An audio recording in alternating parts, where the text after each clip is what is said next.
마태복음 3장의 말씀을 아침에 강의하려고 합니다.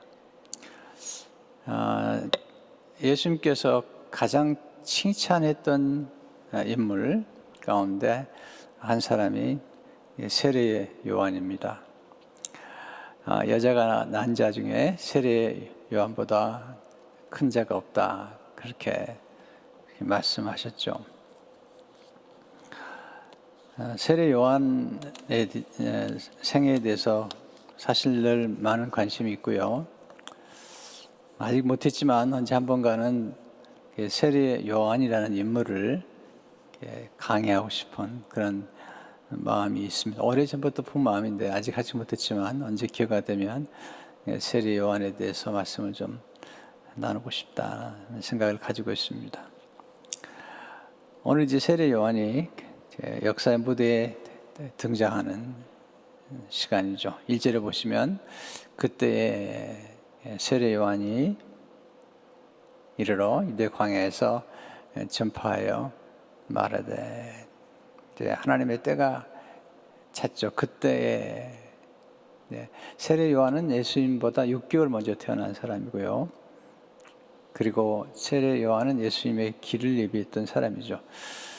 여기서 유대 광야에서 전파하여 말하되, 세례 요한, 그리고 여기 광야가 나옵니다. 자, 여기서 저는 첫 번째 배우는 제 깨달음, 교훈이 있다면 하나님은 광야의 사람을 통해서 말씀하신다는 겁니다. 광야. 특별히 누가복음 3장 2절에 보면 안나스와 가야바가 대제사장으로 있을 때에 하나님의 말씀이 빈들에서 사갈의 아들 요한에게 임한지라. 하나님의 말씀이 빈들에서 사갈의 아들 요한에게 임한지라. 궁중이 임한 게 아니라 하나님의 말씀이 광야에서 머물고 있는, 빈들에서 머물고 있는 세례 요한에게 임하신 것입니다. 저는 광야에 관심이 많았고요. 또 광야에서 하나님이 어떻게 사람을 키우는지에 대해서 관심이 많았습니다. 하나님 광야에서 하나님의 사람을 준비시키시죠. 광야는 황폐한 곳이죠. 또는 외로운 곳. 성경에서 말하는 광야 그러면 좀 쉽게 얘기하면 고난이죠. 고난의 광야. 쫓겨나고 또 버림받고 거절당한, 상처 입은 그런 장소. 그게 광야죠. 하나님 인물들의 특징을 보면 대부분이 광야를 통할, 광야가 없이 하나님 앞에 존귀하게 쓰임받은 사람을 거의 본 적이 없어요. 우리는 하나님 앞에 쓰임받기를 원하지만 광야를 싫어하죠. 또 고난이나 훈련을 싫어하죠. 훈련이 참 중요해요. 어제도 말씀드렸지만 이 훈련의 고통이 우리를 항상 축복되게 만들어요. 훈련을 거부한 사람들의 특징은 후회의 고통 속에 살게 돼요. 고통이란 우리 삶 가운데 떨어질 수 없는 것이죠. 성장에도 고통이 있고요. 또는 성장하지 않기 때문에 경험하는 고통이 있죠. 광야는 하나님의 음성을 듣는 것이죠. 토저는 하나님의 음성을 듣지 않은 사람들의 말을 듣기를 거부하라.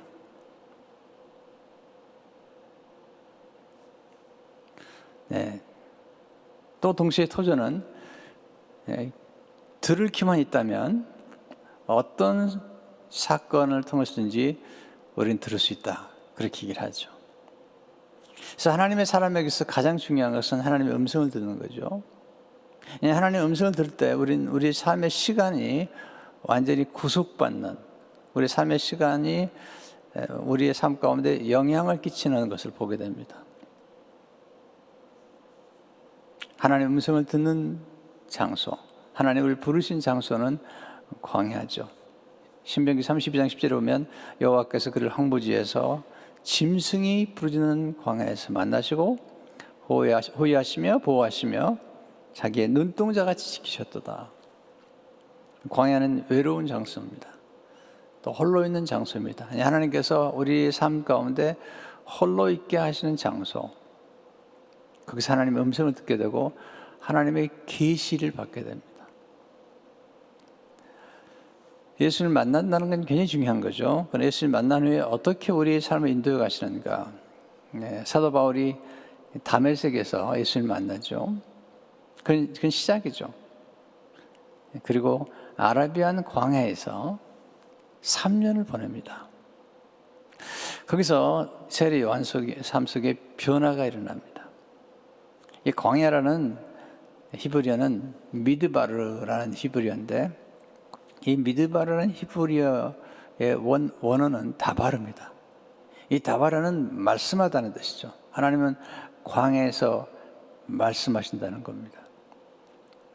우리가 화려하고 안락한 삶을 누릴 때 하나님의 말씀이 들리는 것이 아니라 빈들에서, 광야에서, 병상에서, 실패의 자리에서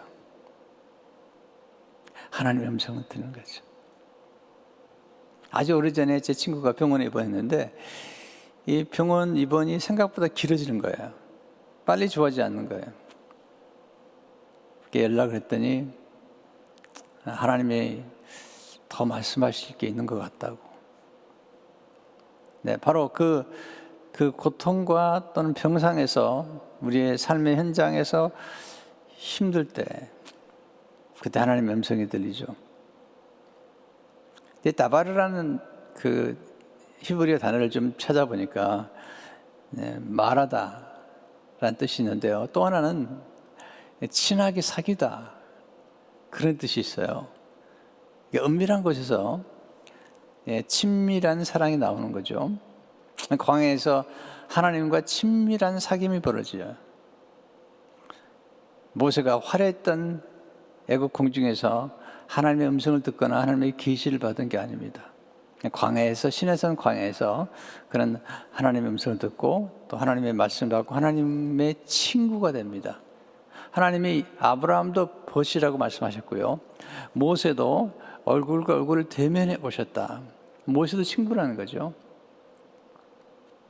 또 예수님도 제자들을 친구라고 부르시죠. 왜냐하면 대면하시니까. 예수님도 광야에서 40일 동안 시험을 받으시잖아요.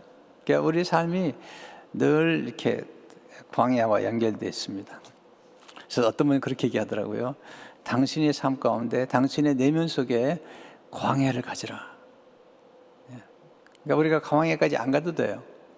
사막까지 안 가도 돼요. 사막의 교부들은 하나님의 음성을 듣기 위해서 그들은 사막으로 갔습니다. 그러나 우리에게는 사막으로 갈 수 있는 시간이 없죠.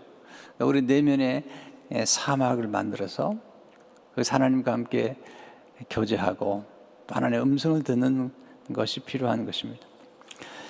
두 번째, 오늘 본문에서 배우는 교훈은요, 하나님은 광야의 사람을 통해서 말씀하신다. 그리고 우리는 하나님의 말씀을 먼저 들은 다음에 그 말씀을 전해야 됩니다. 제가 말씀을 이렇게 묵상하잖아요. 그러면 제게도 이렇게 주석을 빨리 보고 싶은 때로는 그런 유혹이 있어요.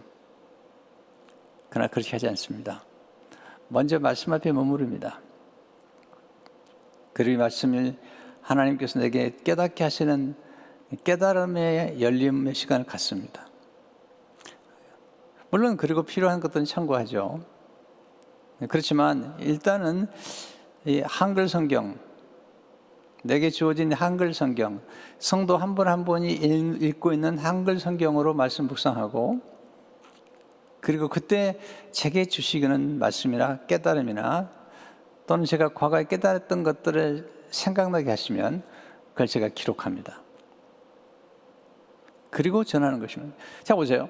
제가 주일도 마찬가지지만 늘 하나님의 말씀 전할 때마다 제가 흥분되어 있다라고 제가 늘 말씀드려요.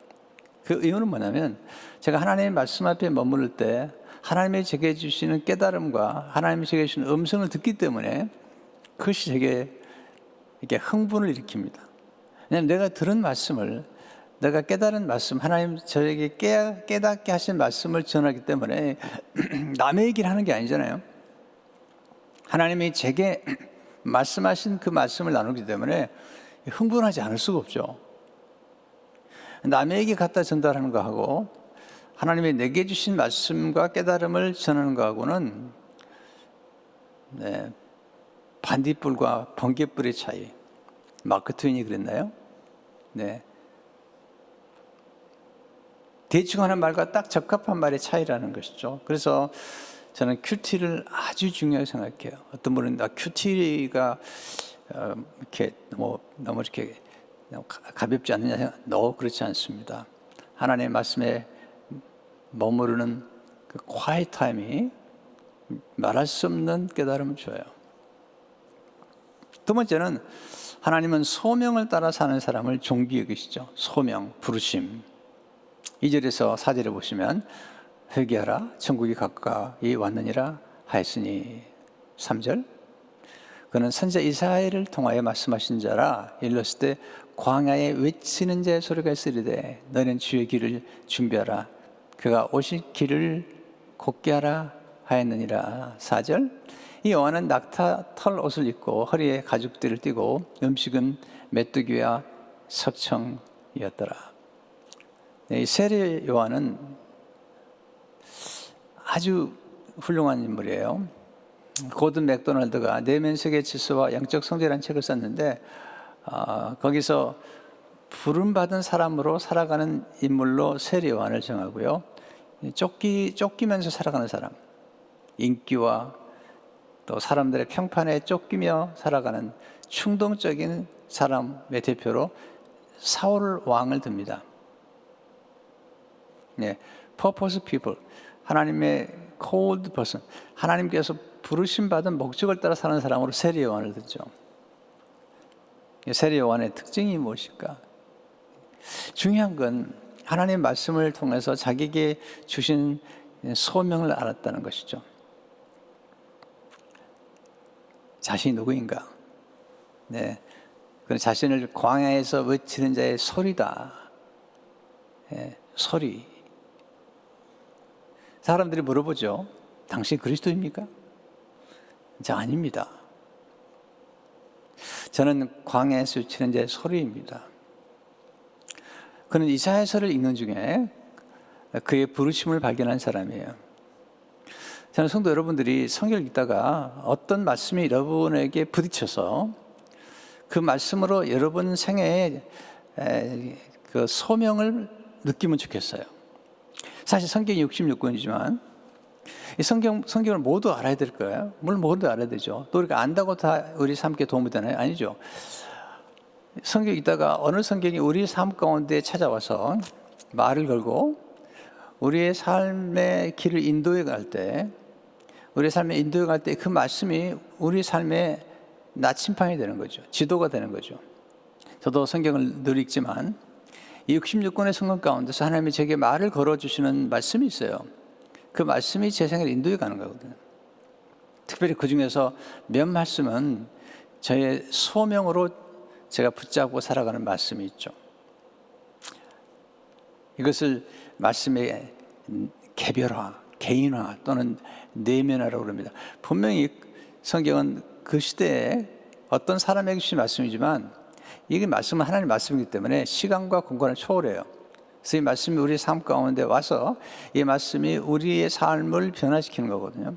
또 우리의 삶의 부르심을 얘기하는 거죠. 사람들이 방황을 많이 합니다. 왜냐하면 살아야 될 이유나 삶의 목적을 모르기 때문이죠.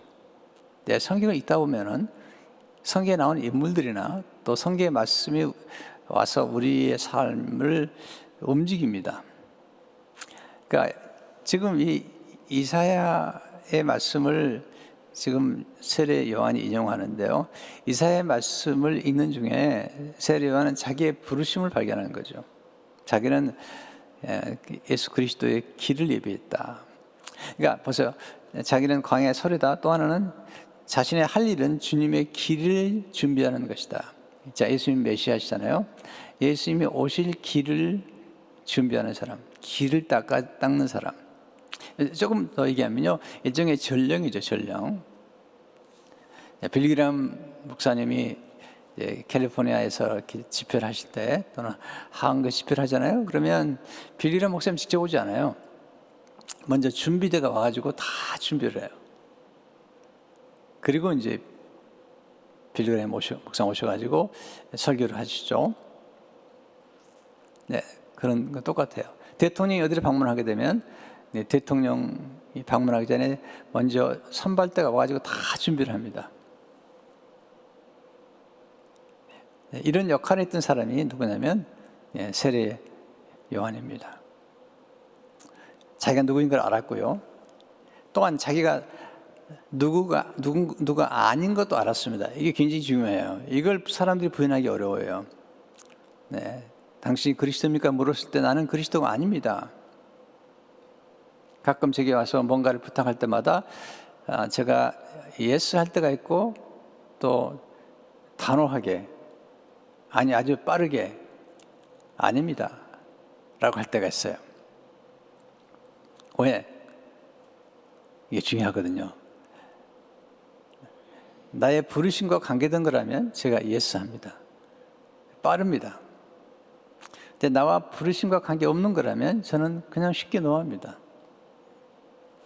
최근에도 어떤 정치적인 모임이, 정치적인 모임이라고 얘기한 거지만 정치를 주로 관심을 가진 분들이 모이는 모임에 저를 초청했어요. 그래서 제가 얘기했습니다. 죄송합니다. 제가 못 갑니다. 네, 그 자리는 많은 사람들이 가고 싶어 할 겁니다. 그러니까 저는 괜찮습니다. 근데 저는 목양 일념으로 살아가는 사람입니다. 근데 주저하지 않았습니다. 쉽게 결정합니다. 아닙니다.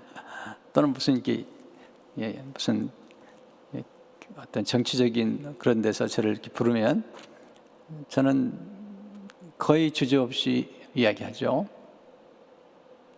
물론 에스라나 또는 느헤미야나 또는 빌리그람 목사님이나 이런 분들도 다 정치가들에게 영향을 끼친 분들이 많아요. 그럼 모든 선지자나 모든 하나님 사람들이 그렇게 했는가? 그렇지 않아요. 부르심이 있는 거죠. 근데 제게는 그런 부르심이 없는 것 같아요. 왜? 또 관심이 없어요. 그리스도냐고 물어보니까 저게 아니라는 거예요. 이게 아니라고 말할 수 있는 게 중요하거든요. 저 아닙니다. 네, 제게 맞는 일이 아닙니다. 또 제가 쓸 글이 아닙니다. 가끔 이제 글을 쓰는 부탁이 와요. 왔을 때 어떤 글은 제가 바로 쓰겠다고 약속하지만 어떤 글은 주저하지 않고 노합니다. 그건 제가 다루는 분야가 아닙니다. 제가 할 수 있는 분야가 아닙니다. 그러니까 영성이랄죠. 또는 지도력, 말씀 묵상, 또 뭐 이런 분야의 글을 부탁하면 제가 이렇게 쉽게 대답할 수가 있어요. 최근에도 햇불 선교에서 수천 명 선교사님들 이렇게 듣는 그런 설교와 글이 있는데 제게 부탁하셨어요. 기도의 리부트. 그러니까 코로나 시대에 기도의 리부트란 그런 주제로 제게 글을 써달라고 부탁하셨어요. 그래서 너무 좋습니다. 왜냐하면 그것은 저의 부르심이기 때문에 기도, 영성.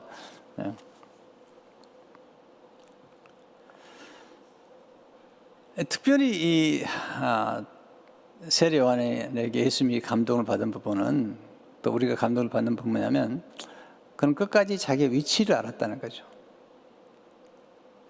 자기 위치. 자기는 그리스도가 아니고 그리스도의 길을 예비하는 자기의 위치. 이게 겸손한 거거든요. 이게 어려운 겁니다, 사실은요. 왜 우리가 요셉을 참 좋아하죠? 난 요셉이 뭐 국무총리가 됐다는 것 때문에 좋아하는 것 같지 않아요. 그냥 국무총리 많았잖아요. 지금도 많고. 그가 국무총리가 되었다는 것보다도 그가 그의 위치를 끝까지 지켰다는 거예요. 첫째, 그는 하나님의 앞에 살았어요. 코람데오라고 그러죠. 네, 어제 시간이 없어서 못했지만 시간 관리의 가장 중요한 핵심은 하나님 앞에 사는 거예요. 요셉은 하나님 앞에 살았고 하나님 아래에 살았죠. 또 하나는 그는 바로 아래 살았습니다. 그는 바로의 권위를 인정했고 끝까지 인정했어요. 네, 이게 정말 어려운 겁니다. 사람이 조금만 잘 되고 머리가 커지고 그러면 옛날 시절을 잊어버리죠. 아니 자기 위치를 잊어버리는데 끝까지 자기 위치를 알고 그 위치를 지켰던 사람, 이게 요셉입니다. 이게 다니엘입니다. 하나님 주신 인물들은 대부분 1인자가 아닙니다. 대부분 2인자입니다. 네. 그리고 한때 2인자 했던 사람들입니다. 철저하게 2인자로 살았던 사람들을 하나님 쓰시죠. 여호수아, 갈렙. 네. 때로는 하나님이 처음부터 탑으로 쓸지 모르지만 대부분의 경우에 철저하게 2인자로 아니면 철저하게 고난을 통과한 다음에 하나님 쓰시는 거거든요. 세례요한을 보면은 그는 자기 위치를 끝까지 알았고 지켰다는 것입니다. 더 중요한 게 있습니다. 그는 그리스도를 알았다는 것입니다. 네, 그리스도를 알았다는 거죠. 사람이 자기를 아는 지식과 하나님을 아는 지식이 가장 중요하다고 칼빈이 얘기를 했어요. 자기를 아는 지식이 필요해요. 네, 자기가 누구이며 자기가 무엇이 아니며 또 알아야 되죠. 또한 정말 중요한 것은 하나님이 어떤 분인가를 아는 건데요. 그는 그리스도를 알았던 것입니다. 그는 인기나 평판에 따라 살지 않았습니다. 한 번은 제자들이 와서 얘기하죠. 네, 선생님, 요단강 저편에 있던 곧 선생님이 증언하시던 이가 세례를 베풀며 사람들이 다 그에게 갑니다. 그랬더니 세례요한이 얘기하죠. 요한복음 3장 29절에 3절에 보면 신부를 취하는 자는 신랑이나 서서 신랑의 음성을 듣는 친구가 크게 기뻐하노니 난 이러한 기쁨이 충만하였노라. 그는 흥하여 하겠고 나는 쇠하여야 하리라 하니라. 생각해 보세요. 자기 수많은 사람이 찾아왔거든요. 세례요한에게. 또 세례요한의 설교를 들었거든요. 그런데 예수님 오셔서 세례요한의 제자를 데려가셨어요. 안드레 요한이죠. 또한 세례요한의 청중을 다 데려가셨어요. 이게 굉장히 어려운 얘기예요. 제가 이민 목회하면서 경험하는 경험들인데요. 요즘은 그런 얘기 없어요. 하도 성도들이 이렇게 이제 교회를 옮기기 때문에 이제 그게 일상화돼서 목사님들이 얘기를 하는데, 제가 82년에 미국 왔을 때만 해도 왜 우리 교회 신자를 데려가느냐, 또는 왜 큰 교회로 사람들을 데려가느냐, 뭐 이런 얘기도 많이 하고 그랬어요. 근데 지금은 그런 얘기를 안 하더라고요. 워낙 이제 성도들이 많이 이동하는 편이기 때문에 이제 목사님들이 그런 얘기를 잘 하지 않아요. 아무리 세미나를 갔는데, 그 세미나를 인도하러 갔는데, 제가 강사예요. 주강사인데 어떤 목사님이 설교를 하시는데 설교하면서 막 욕을 하는 거예요. 큰 교회 목사 욕을 하는 거예요. 양도덕이라고 그러고, 왜 신자들, 작은 교회 신자들 데려가냐 그러고, 막 그렇게 얘기를 하는 거예요. 저는 뭐 다른 교회 신자 데려가려고 하는 생각도 없었고, 뭐 그런 생각을 가지고 목회한 것도 아닌데, 그래서 그냥 갑자기 도둑놈이 됐어요. 저를 강사로 초청하고는 저를 도둑으로 만들었어요. 양도둑으로 만들었어요. 참 불편하더군요. 네.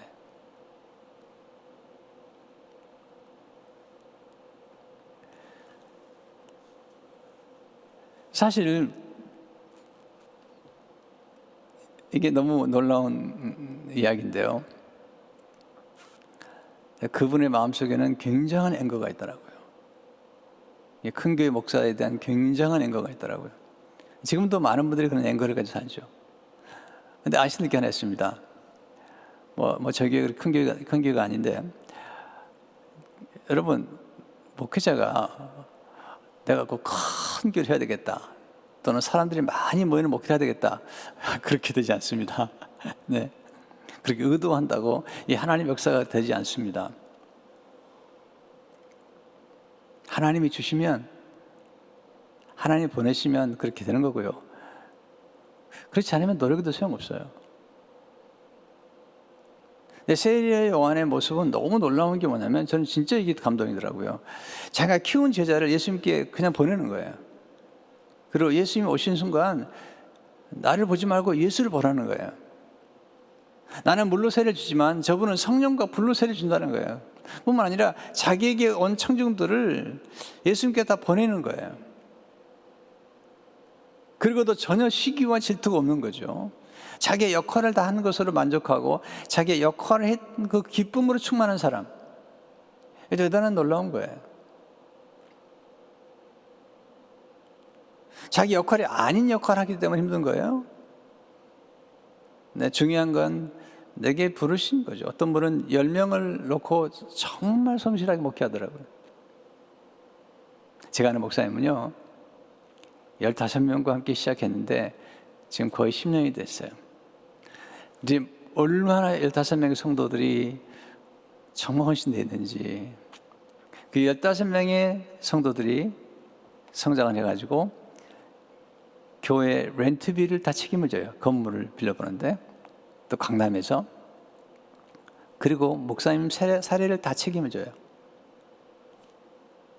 그리고 심지어는 목사님이 수고했다고 한 10년 만인가요? 미국에 보내서 한 달 반 정도를 영어도 배우고 연수하도록 그렇게 보냈어요. 최근에는 10주년이가 됐는데 4주간에 걸쳐서 그 15명 신자들 가운데 한 사람 한 사람이 간증을 하는 거예요. 그리고 이런 팬데믹 시간에도 그들은 총생 때 헌신되게 교회를 섬기고 있는 거예요. 그리고 목사님은 여전히 보람 있는 목회를 하고 있는 거예요. 충성된 성도들과 함께.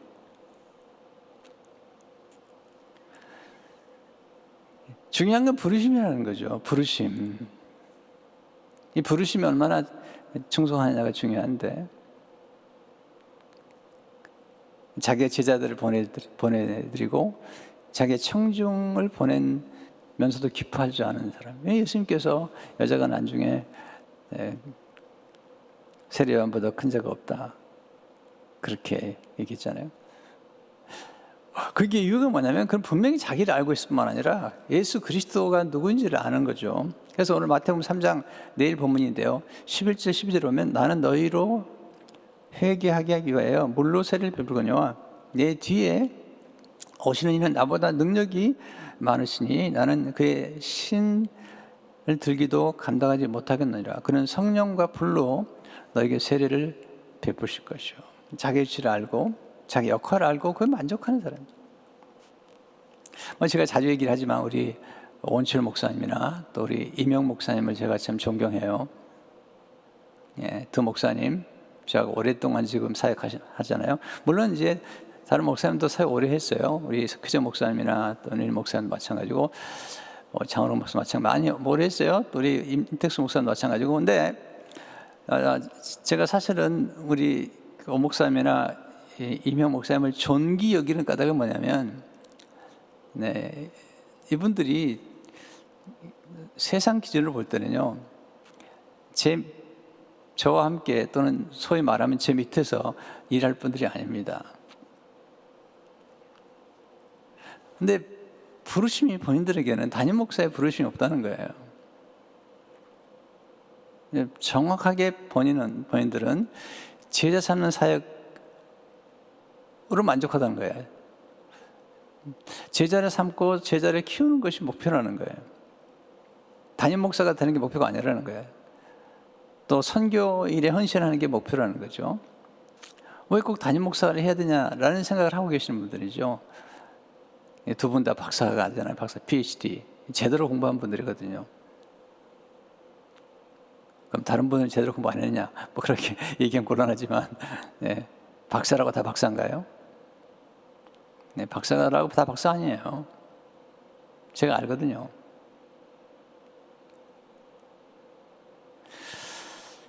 이런 자기의 위치를 알고도 끝까지 그 위치를 지키려고 하는 그런 삶의 자세를 볼 때 참 제가 늘 감동을 받고, 그리고 감사한 마음으로 목회를 하고 있죠.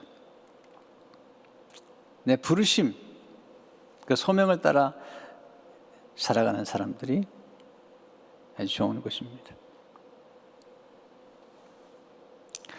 세 번째로 하나님 우리가 회개에 합당한 열매를 맺기를 원하시죠. 3절에 보시면 아주 중요한 말씀이 나오죠. 3절에 2절 말씀을 먼저 띄워주실래요? 회개하라 천국이 가까이 왔느니라 하였으니 3절에 보시면 그는 선지자 이사야를 통하여 말씀하신 것이라 이랬을 때 광야에 외치는 자 소리가 있어 이르되 너희는 주의 길을 준비하라 그 오실 길을 곧게 하라 하였느니라. 여기 먼저 회개하라 천국이 가까워 왔느니라. 이건 예수님이 하신 똑같은 말씀이에요. 근데 이렇게 말씀하지 않았어요. 세례 요한 그리스도도 회개하라 지옥이 가까이 왔느니라. 지옥이 가까이 왔으니까 회개하는 게 아니라 회개하라 그러면 천국이 열릴 것이다. 여기서 회개가 얼마나 중요한지 몰라요. 회개가 얼마나 우리 삶 속에 축복이 되는지 몰라요. 사실 이 시간만 이 말씀 회개에 관한 말씀이 우리 삶에 어떻게 축복이 되는지에 대해서도 정말 1시간, 2시간은 설교해야 될 것 같아요. 네, 그럴 수는 없고요. 그래서 제가 길게 해도 끝나는 시간이 좀 있거든요. 회개라는 단어, 헬라의 메타노니아 또는 메타노에오란 말이 굉장히 중요한 단어죠.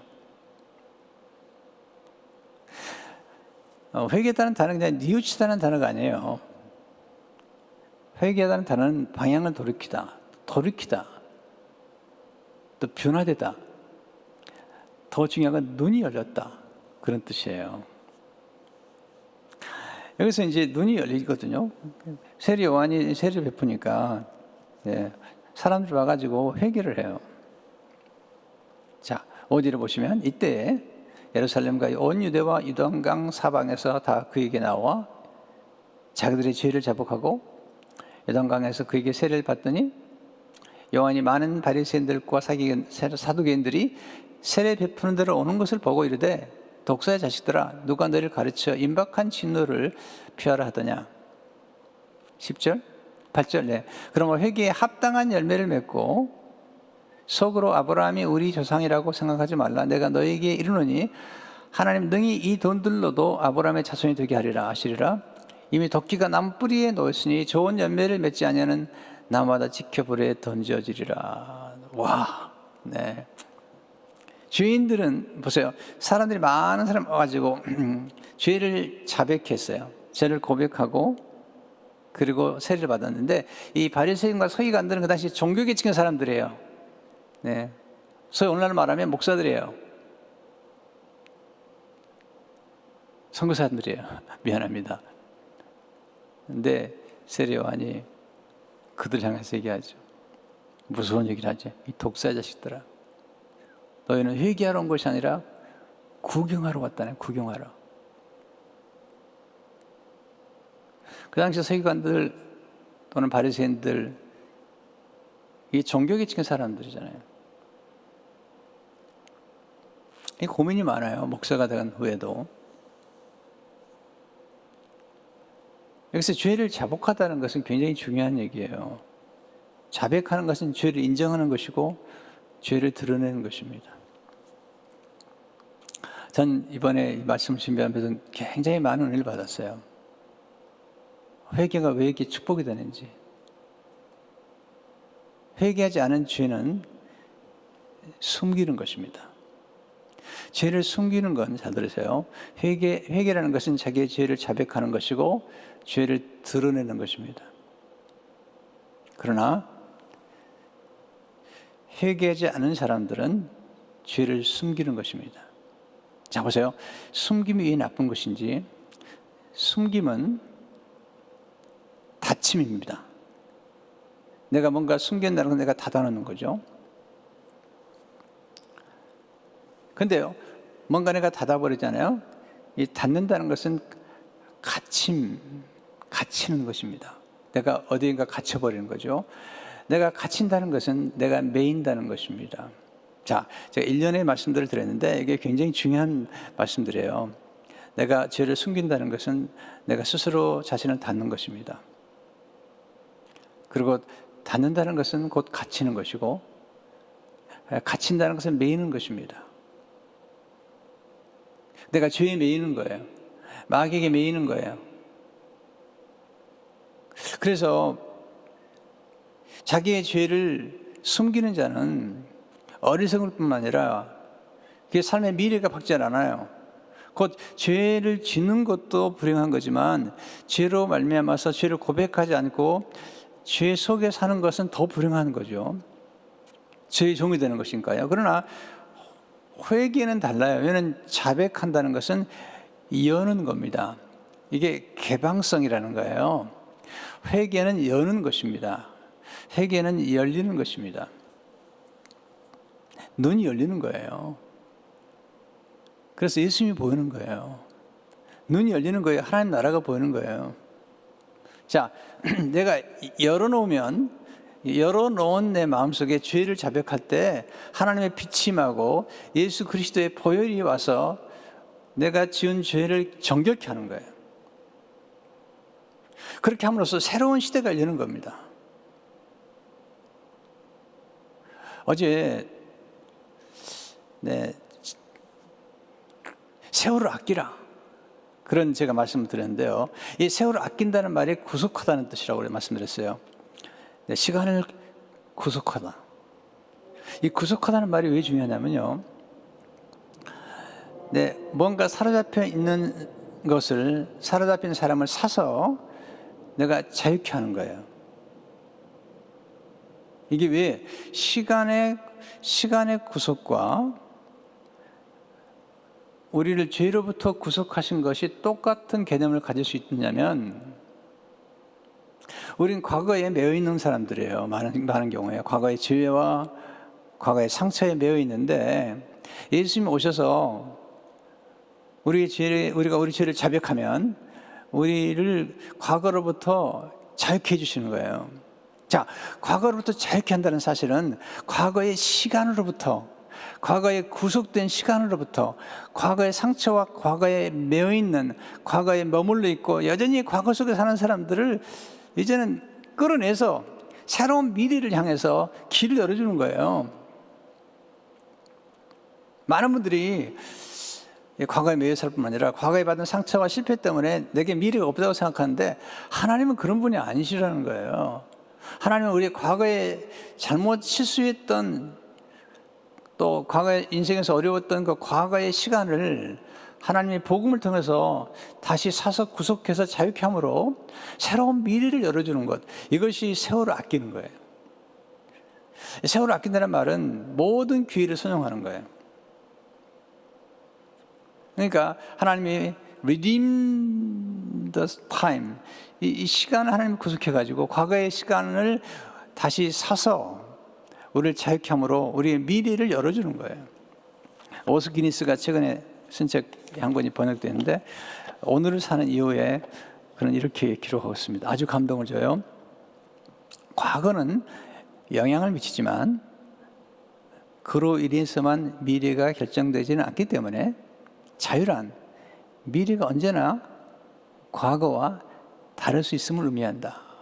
놀라운 표현이에요. 다시 읽어드릴게요.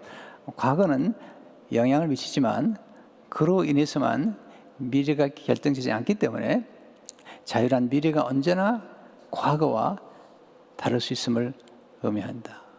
너무 좋은 표현이에요. 저는 어린 시절에 과거가 있잖아요. 과거의 아픔, 또는 10여 년 전에 참 교회에서 어려움을 겪고 참 말할 수 없는 어려움을 겪었어요. 실패를 경험했는데, 그 과거가 영향은 있긴 하지만 미래를 결정시키잖아요. 특별히 예수 믿는 사람들에게는요. 그래서 그는 계속 얘기합니다. 우리는 과거나 현재와는 다른 모습이 될 수 있다. 진정한 변화, 진정한 개혁, 진정한 성장, 진정한 발전이 가능한 이유는 자유가, 그리스도 안에 있는 자유가 우리에게 상상할 수 없는 잠재력을 부여하기 때문이다. 와우, 놀라운 거예요.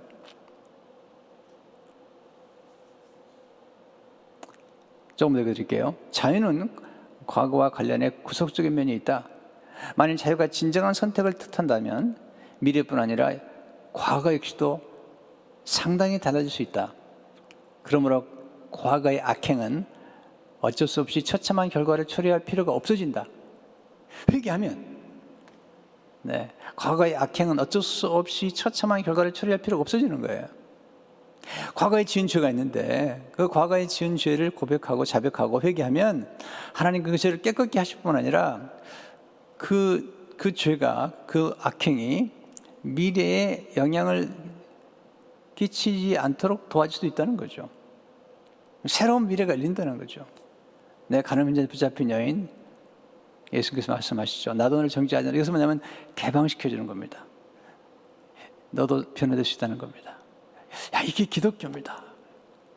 과거의 운명에 완전히 노예가 되지 않습니다. 얼마든지 새롭게 시작할 수 있습니다. 막달라 마리아가 귀신 들린 여자입니다. 심지어는 창녀라고 그러잖아요. 근데 예수님께서 함께 하심으로 새로운 길이 열리는 거죠. 사마리아인도 마찬가지죠. 이게 기독교입니다. 주님 앞에 나와서 죄를 자백하고 그리고 방향을 전환하면 얼마든지 미래가 새롭게 열리는 것입니다.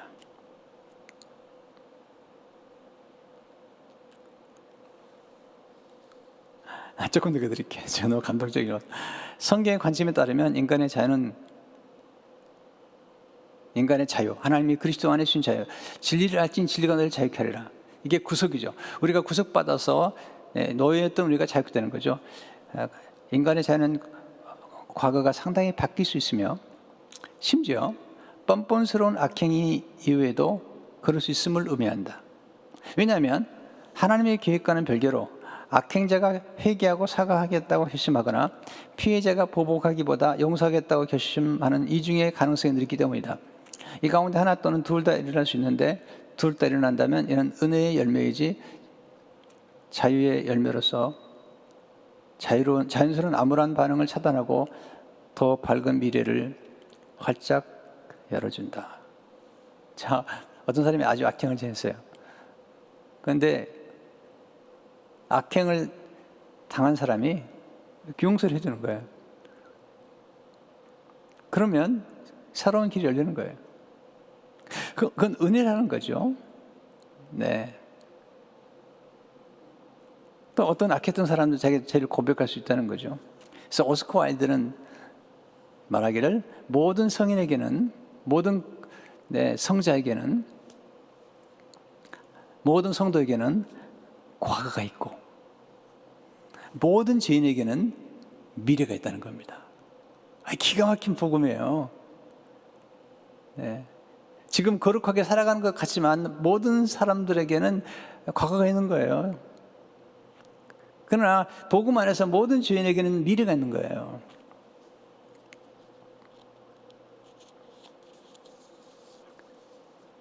성경은 그러잖아요. 죄는 미워하지만 죄인은 사랑하다.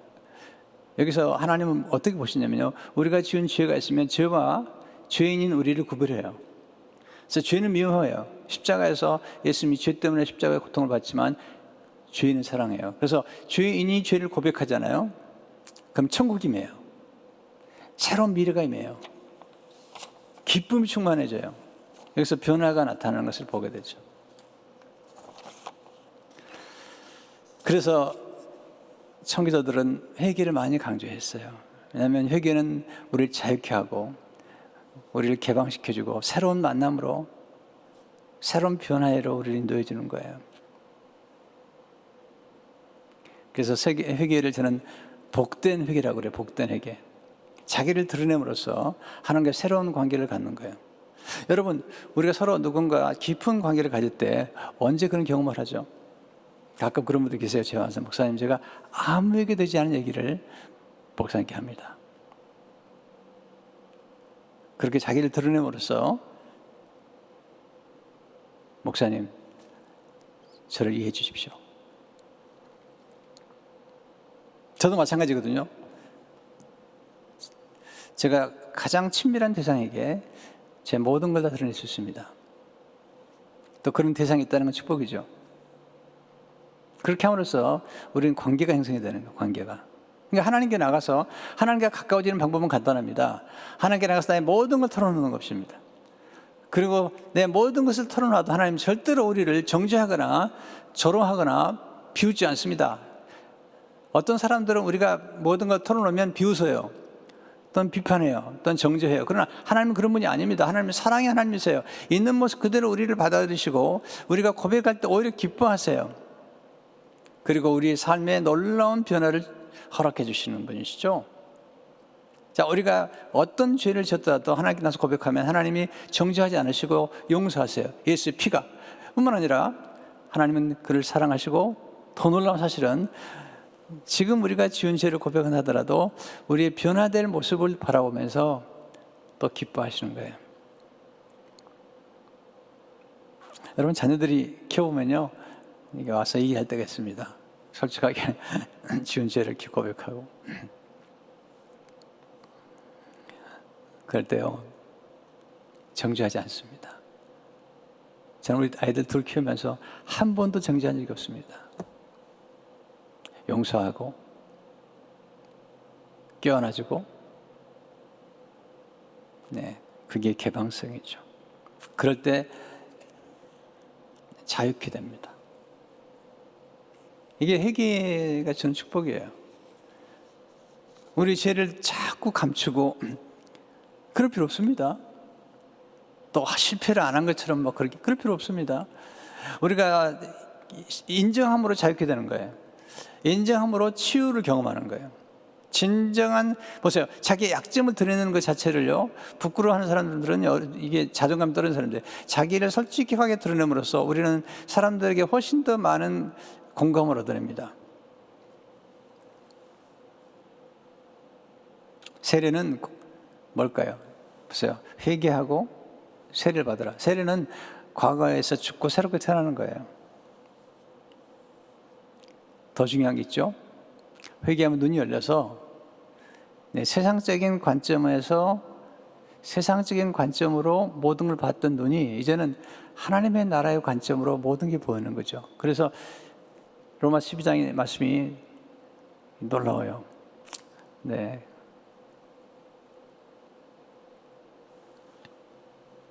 모든 것이 변화되는 것. 그럼 너희는 마음을 새롭게 함으로 변화를 받아. 이 마음을 새롭게 한 변화라는 단어 속에 헬라어로 메타가 들어있습니다. 네, 트랜스포메이션. 그러니까 회개는 뭐냐면 눈이 열리는 거예요. 눈이 열려서 이제는 하나님께로 돌아가는 거고 천국을 향하게 되는 거죠. 그래서 사도행전 26장 18절에 보면 그 눈을 뜨게 하여 어둠에서 빛으로 사단의 권세에서 하나님께로 돌아가게 하고 죄사함과 나를 믿어 거룩히 된 우리 가운데서 기업을 얻게 하려 하더라. 이게요, 이 말씀 속에 놀라운 거예요. 회개함으로 눈을 뜨는 거예요.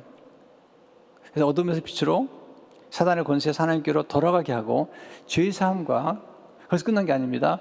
거룩하게 된 우리 가운데 기업을 얻게 하는 축복을 얻게 됩니다. 여러분, 죄를 감추는 사람은 어리석은 거예요. 하나님 앞에 죄를 고백하세요. 또 성경에 보면요, 성도들이 서로 죄를 고백하라고 그랬어요. 왜 그런지 아세요? 이 성도의 공동체는 비밀이 보장되는 거예요. 근데 그렇게 서로를 고백함으로써, 죄를 고백하거나 자신의 부족함을 고백함으로써 우리는 더 친밀한 관계 속에 들어갈 수 있는 거죠. 왜냐하면 우리의 죄의 고백은 상대방의 마음속에 있는 죄를 생각나게 할 뿐만 아니라 우린 똑같은 죄인이며 우린 똑같은 은혜 안에 산다는 것을 인정하는 거예요. 그래서 열림은 개방성이에요. 무한한 개방성이에요.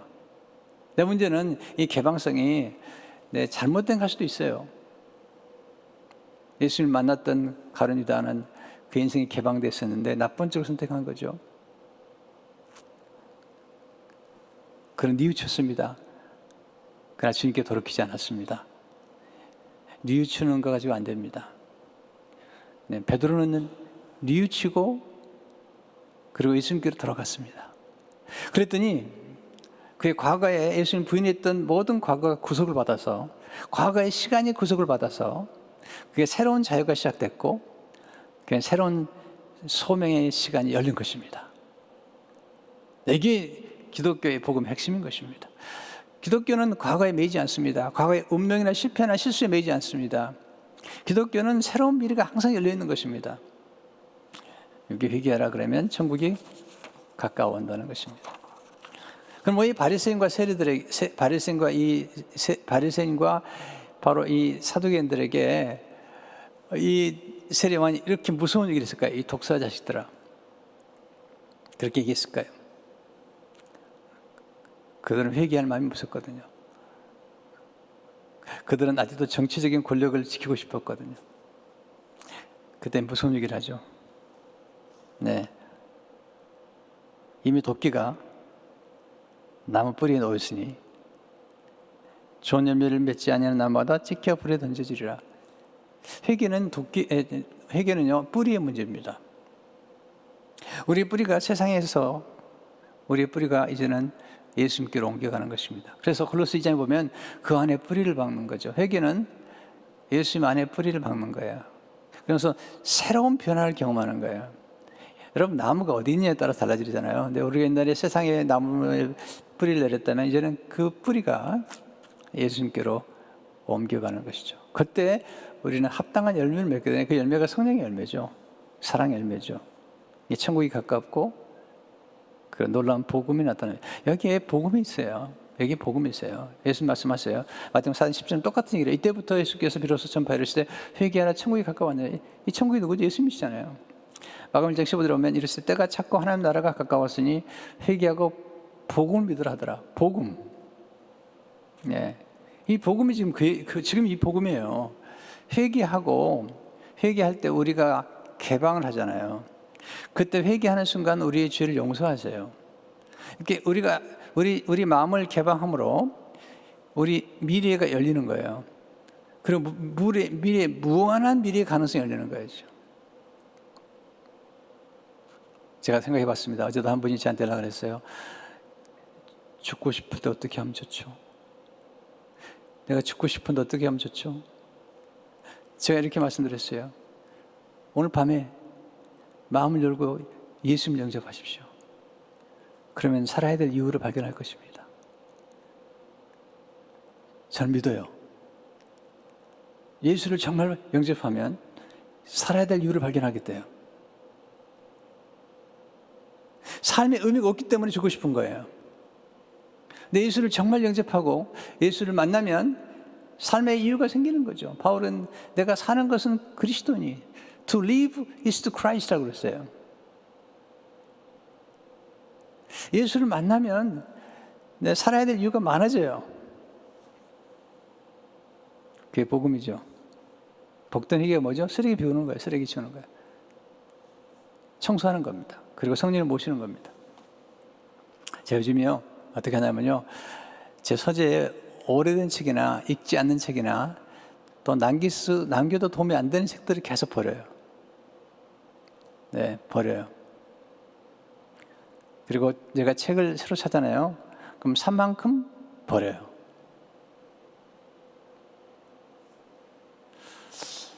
왜냐면 요즘 책들 저도 안 받더라고요.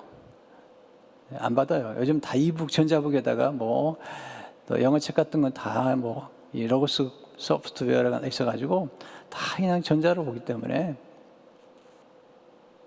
놀라운 걸 경험해요. 쓰레기를 치우거나 집에 있는 책들만 비워도 너무 기분이 좋아요. 몸이 가벼워졌어요. 옷장에 옷들만 고딜이나 이런 데 여러분들이 나눠줘도요 느낌이 다릅니다. 이렇게 회개라는 것은 새롭게 받을 축복들 열어놓는 거예요. 그릇을 비움으로 그릇에 축복이 더 들어오도록 열어놓는 거거든요. 그러니까 보세요. 왜 우리가 예수 그리스도 안에서 세월을 아끼라는 말은 뭐냐면 지나간 과거에는 매이지 말라는 거예요. 왜냐하면 예수님께서 우리의 지나간 과거를 우리 과거에 매인 것들로부터 우리를 사서 자유케 하셨기 때문에 이렇게 자유케 함으로써 미래에 무한한 가능성이 있다는 거죠. 루시라는 여인이 젊은 나이에 과부가 됐잖아요. 그렇지만 예수 그리스도 곧 전능하신 하나님께 돌아왔을 때 그가 변화됐고 그의 몸에서 오베시티 나고 결국은 예수 그리스도의 족보에 들어가게 되지 않습니까? 이것이 복된 회개입니다. 자, 시간이 다 됐어요. 6시 29분인데 그래도 6시 30분에 마치잖아요. 제가 그래도 이 말씀을 거듭 들으시면 좋겠어요. 왜냐하면 사람들이 회개란 말을 들으면 부담스러워 하는데 여러분 회개는 복된 거예요.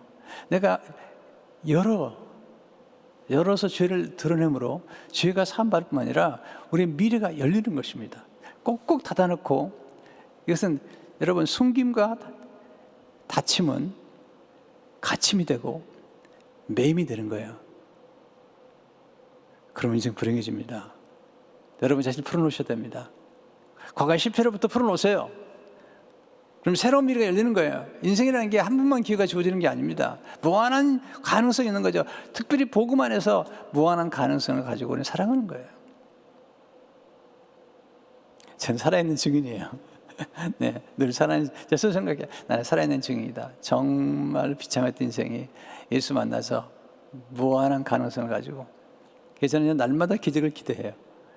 아니, 날마다 기적이 경험하는 것 같아요, 진짜로. 왜? 열려있기 때문에. 이게 기도거든요. 구하라. 그러면 너에게 주실 것이요. 놀라워요. 꿈을 꾸는 거예요. 제가 꿈꿨던 게 있는데 최근에 그게 열리기 시작했어요. 여러 가지 있지만 그 중에 하나가 있었는데 열리기 시작했어요. 이야, 놀랍다. 이런 생각이 들어요. 저는 날마다 꿈을 꿉니다. 예수 그리스도 안에서. 성도 여러분, 이 말씀을 기억하시고 희망을 가지십시오. 네, 광야에서 끝나지 않습니다. 네, 천국 기다리고 있는 거잖아요. 또 과거에 어떤 경험들 여러분 새롭게 하셨습니다. 무한한 미래가 있습니다. 무한한 잠재력이 있습니다. C.S. 말한 것처럼 지옥은 어떤 것이냐? 우리의 무한한 잠재력을 소멸시키는 것, 죄처럼. 천국은 무한한 잠재력을 개방하는 거죠. 예수 믿고 천국이 뭐잖아요? 그럼 무한한 가능성이 열려서 세계가 변화돼 버려요. 예수 믿고 그리고 회개를 통해서 날마다 복되고, 네, 베드로가 회개하면 성령을 선물로 받으리니, 회개하면 유쾌한 날이 이를 거라는 거예요. 불쾌한 게 아니라, 죄를 숨기면 불쾌해져요. 그리고 불안해요. 그렇지만 죄를 드러내고 하나님을 드러내고 회개하면 유쾌하고 성령이 많은 거예요. 이게 축복입니다. 회개하라. 지옥이 가까웠는 게 아닙니다. 회개하라. 천국이 가까웠다는 거예요. 이 놀라운 은혜가 있기를 주의 이름으로 축원합니다. 기도하겠습니다. 하나님 아버지, 오늘 토요일 새벽에 주시는 이 귀한 말씀이 우리 삶 속에 영혼의 양식이 되게 하시며 우리 삶을 부욕해 하는 메시지가 되도록 인도해 주시기 원합니다. 하나님, 죄를 감추는 자는 어리석다 그랬습니다. 그러나 죄를 고백하고 드러내는 자가 복이 있다고 말씀하셨습니다.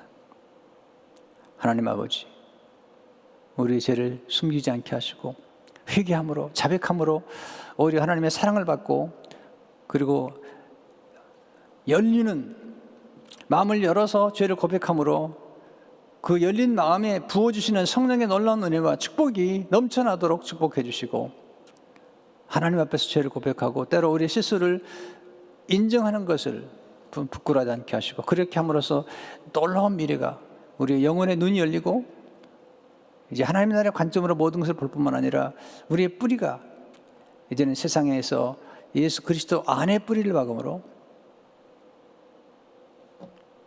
세움을 입어 교훈을 받은 대로 믿음에 굳게 서서 감사함이 넘치게 되는 놀라운 축복으로 인도해 주옵소서. 예수 이름으로 기도하옵나이다. 아멘. 하늘에 계신 우리 아버지여, 이름이 거룩히 여김을 받으시오며 나라에 임하옵시며 뜻이 하늘에서 이루어진 것 같이 땅에서도 이루어지이다. 오늘날 우리에게 일용할 양식을 주옵시고 우리가 우리에게 죄 지은 자를 사하준 것 같이 우리의 죄를 사하여 주옵시고 우리를 시험에 들게 하지 마옵시고 다만 악에서 구하옵소서. 대개 나라와 권세와 영광이 아버지께 영원히 있사옵나이다. 아멘.